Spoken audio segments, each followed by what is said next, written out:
Novel. क्या जानेंगे? Novel. Hindi में इसको उपन्यास कहते हैं, इंग्लिश में भी नावेल कहते हैं, ठीक है। आइए, नावेल अंग्रेजी जुबान का लफ्ज है। नावेल किस जुबान का लफ्ज है? अंग्रेजी जुबान का लफ्ज है। नावेल याद रखना है, नावेल अंग्रेजी जुबान का लफ्ज है जो अतालवी जबान के नावेला से निकला है। किस से? नावेला से निकला है। किससे निकला है जी? नावेला से निकला है। और नावेला का माना होता है नई बात के। किसके होता है? नई बात के। दास्तान जो है वो बहुत पहले दास्तान कही जाती थी। दास्तान के बाद का जो दौर है वो नावेल का दौर आया। किसका दौर आया? नावेल का दौर आया। तो एक नई बातें थी, इसलिए इसको क्या कहा गया? नावेल, नई बात। ये नाम इसलिए रखा गया कि नावेल नई चीज थी। नावेल क्या चीज? नई चीज थी। याद रखना एक बात और, उर्दू में नावेल जो आया है अंग्रेजी के रास्ते से आया। किसके? अंग्रेजी के रास्ते से आया।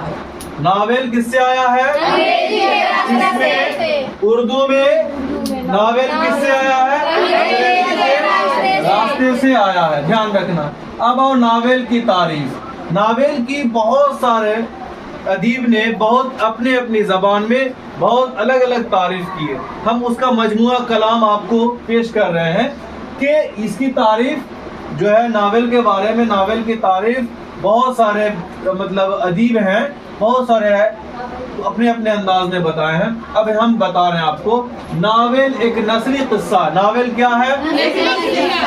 नसरी कहे तो नसरी, जिस तरह हम कभी कहानी कहते हैं, स्टोरी कहते हैं, तो स्टोरी फॉर्म में है। किस फॉर्म में है ये? स्टोरी फॉर्म में। नावेल एक स्टोरी किस्सा ही कहानी है, ठीक है। तो नावेल कैसा है? एक नसरी किस्सा है। कैसा किस्सा है? एक नसरी किस्सा है जिसमें हमारी जिंदगी की, जिसमें हमारी जिंदगी की तस्वीर हूबहू, कहते हैं ना जैसा सेम नहीं कहते हैं, तो हूबहू पेश की गई हो।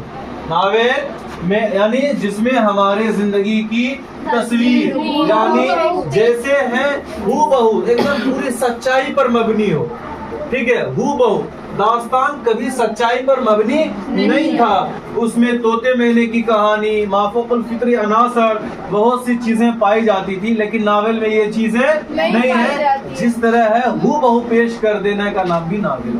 बहुत सारे अदीब यानी वक्त विलादत से लेकर, विलादत मतलब पैदाइश, वक्त विलादत से लेकर कब तक? वफात तक इंसान को जो मामलात पेश आते हैं, जो भी मामलात हैं रहन सहन के एतबार से, कारोबार के एतबार से, यानी जिस एतबार से भी, जिस तरह वो हालात को या जिस तरह वो हालात को या हालात उसे तब्दील यानी चेंज यानी बदलाव कर देते हैं, वो सब नावेल का एक मौजू होता है, एक टॉपिक होता है कि आदमी कैसा था और उसके साथ कैसा हुआ। जैसे फॉर एग्जाम्पल आपको मैं बताऊं कि तौबतुन नुसूह, सच्ची तौबा ना, क्या उसकी जिंदगी को बदलने का तौर तरीका बताया कि इस तरह करने से इंसान की जिंदगी क्या होती है? तब्दील होती है, बदलती है, अच्छी सच्ची तौबा कर ले। ये नावेल है जिंदगी का।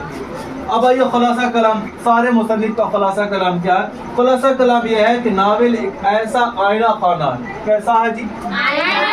आईना में क्या देखते हैं? जैसे हम रहते हैं वैसे ना आएगा। जहाँ पे तिल है तो तिल दिखाएगा, जहाँ कटा है तो कटा दिखाएगा, जहाँ जिस तरह है हमारा चेहरा हूबहू, हम क्या आपको बताए थोड़ी देर पहले, हूबहू जैसे है वैसे पेश कर देना, ठीक है। खुलासा कलाम यह है कि नावेल एक ऐसा आईना खाना है जिसमें जिंदगी के सारे रूप देखे जा सकते हैं, जिसमें जिंदगी के सारे रूप देखे जा सकते हैं, जिसमें जिंदगी के सारे रूप देखे जा सकते हैं। तो नावेल की तारीफ किस तरह कहिएगा? नावेल एक ऐसा, नावेल एक नसरी किस्सा है। नावेल क्या है जी? एक नसरी किस्सा है जिसमें हमारी जिंदगी के सारे जिंदगी की तस्वीर को वक्त बलादत से वफात तक इंसान को जो मामला पेश आते हैं, जो भी मामला पेश आते हैं, जिस तरह वो हालात तब्दील कर देते हैं, वो सब नावेल का मौजू है। नावेल का क्या है? मौजू है। खुलासा कलाम क्या कहिएगा? خلاصہ کلام یہ ہے کہ ناول ایک ایسا آئینہ خانہ ہے جس میں زندگی کے سارے روپ دیکھے جا سکتے ہیں. تو آپ کو سمپل فارم میں یہ بولنا ہے. خلاصہ کلام یہ ہے کہ ناول ایک ایسا آئینہ خانہ ہے, اتنا یاد رکھنا, ناول ایک ایسا آئینہ خانہ ہے جس میں زندگی کے سارے روپ دیکھے جا سکتے ہیں. اب آؤ, ناول کی اجزائے ترکیبی, ناول کے اجزائے ترکیبی 6 ہیں. پہلا ہے قصہ, جس کو کہانی کہتے ہیں. ٹھیک ہے, ناول, ایک ناول کو ہم کو لکھنے کے لیے کیا کیا چیز کی ضرورت ہے, کیا کیا چیز چاہیے, تو وہ ہے پہلا کیا ہے قصہ, دوسرا پلاٹ, تیسرا کردار نگاری, تیسرا مکالمہ, کردار ہے نا اداکار, ہیرو اداکار اس کو کہتے ہیں. مکالمہ کیا ہوتا ہے ڈائلوگ, انگلش میں نا مکالمہ ڈائلوگ. ہاں کوئی ایک ڈائلوگ میرا ہے ایک ڈائلوگ کیا, مکالمہ نگاری کیا ہوگا منظر کشی. اب زبانوں میں کنوسو کہتے ہیں. اور ایک ہے نقطۂ نظر, یہ یاد رکھنا ہے ناول کے بارے میں. اور بھی ہے جو نیکسٹ کلاس میں انشاءاللہ بتایا جائے گا.